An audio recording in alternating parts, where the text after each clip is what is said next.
নবীজি যেন হাতের তালুতে সিনারিও দেখে দেখে বলছেন, নবীজি বলে গেছেন না, আমার উম্মতের একটা দল থাকবে, ছোট্ট দল।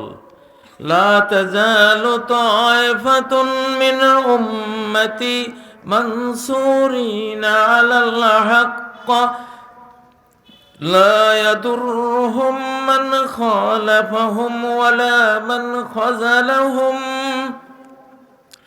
শত্রুর শক্তি যত বড় হোক, তার বিমান, তার F-35 ফাইটারের পাওয়ার যত বড় হোক, তার বোম্বিং পাওয়ার যত বড় হোক, তার ট্যাঙ্ক হাউইটজার কামানের ক্ষমতা যত বড় হোক, আমার উম্মতের একটা দল থাকবে আকাশের হেফাজতে মাহফুজ, আল্লাহর সংরক্ষণে সংরক্ষিত।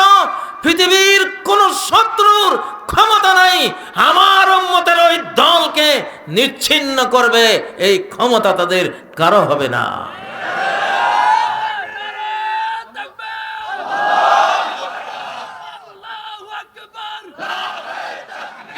কয়টা যুবক ছেলে, কয়জন? 20-30 হাজার। গোটা বিশ্ব শক্তির সমস্ত আক্রমণের যত উইপন্স, যত সর্বাধুনিক মারণাস্ত্র আছে, নাগাসাকি হিরোশিমার অ্যাটম বোমের চেয়েও কয়েক গুণ বেশি বোম্বিং এখানে করা হয়েছে। কিন্তু প্রায় 2 বছরের আক্রমণের পর দেখা গেল লিল্লাহে তাকবীর, লিল্লাহে তাকবীর, মারতে পারে নাই। নেতানিয়াহু বলেছিলেন, আমি তো 1-1.5 মাসের সব মৃত্যুর গোরস্থানে পাঠিয়ে দেব এদেরকে, ঠিক না? দেখেন এখন এমনটাই হবে ইনশাআল্লাহ। ওমা কাইদুল কাফিরিনা ইল্লা ফি দালাল। বেঈমানদের সমস্ত ষড়যন্ত্র চক্রান্ত এখন ব্যর্থতায় পর্যবসিত হবে। এখন আমাদের কত যে আধার পর্দা পাড়ায় ভোর হলো জানি না তা, নারঙ্গী বনে কাঁপছে সবুজ পাতা। এখন বাংলাদেশের সবুজ পাতাগুলোর মধ্যে থরথর কাঁপুনি, যুবকদের মধ্যে কাঁপুনি, একটা কিছু করবই।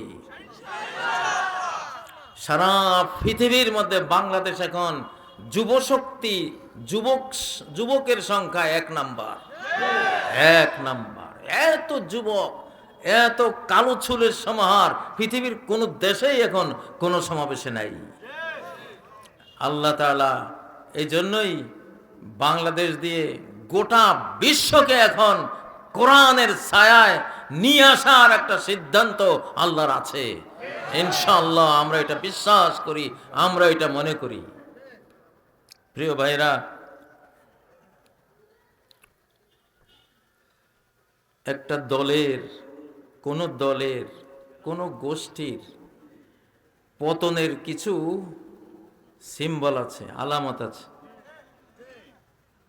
ওই আলামতটা দেখলে বুঝবেন যে এটা এখন শেষের দিকে যাচ্ছে। যেমন করোনা ভাইরাস ধরেছে কিনা, জিহ্বায় স্বাদ নাই, নাকে ঘ্রাণ শক্তি নেই, এইটারে ধরছে, ঠিক না? আলামত দেখে বোঝা যায় না? তো বাংলাদেশে রাজনৈতিক দলগুলোরে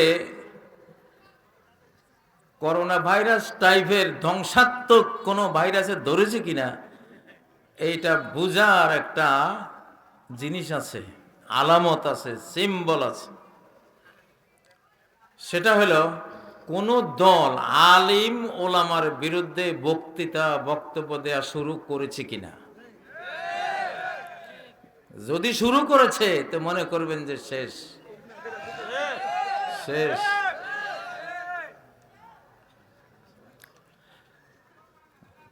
যদি এইটা হয় তাহলে বুঝবেন যে এটা এখন শেষ।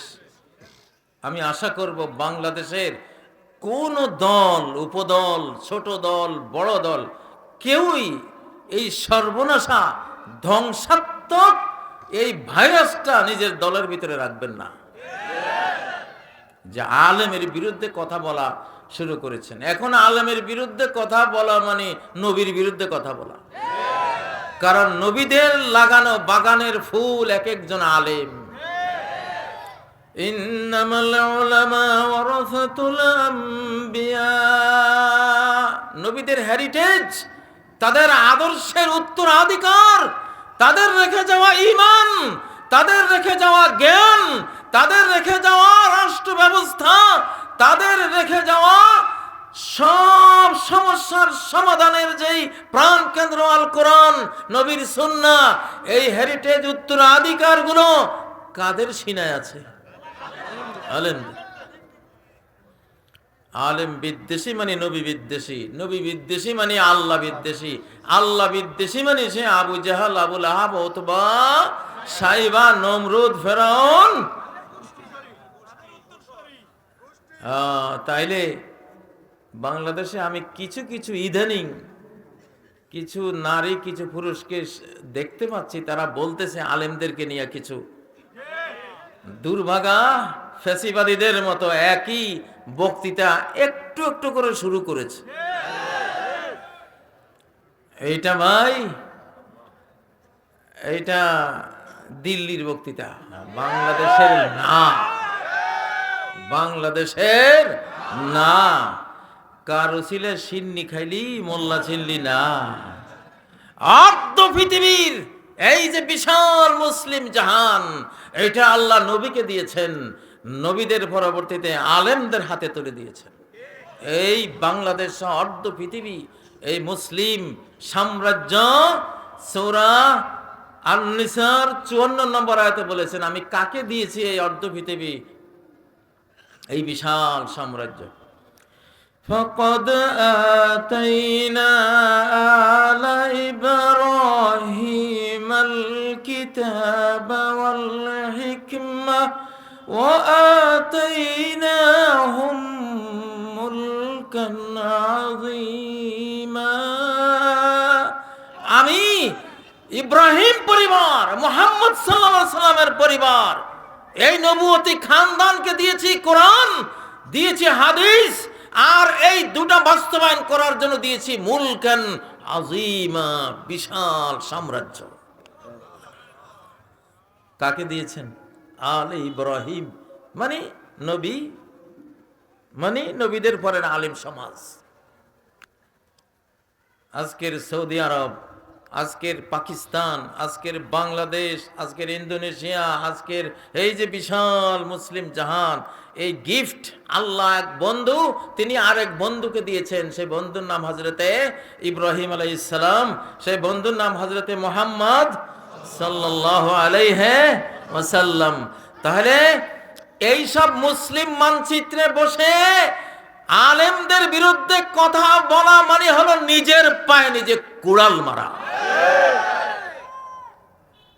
ঠিক না?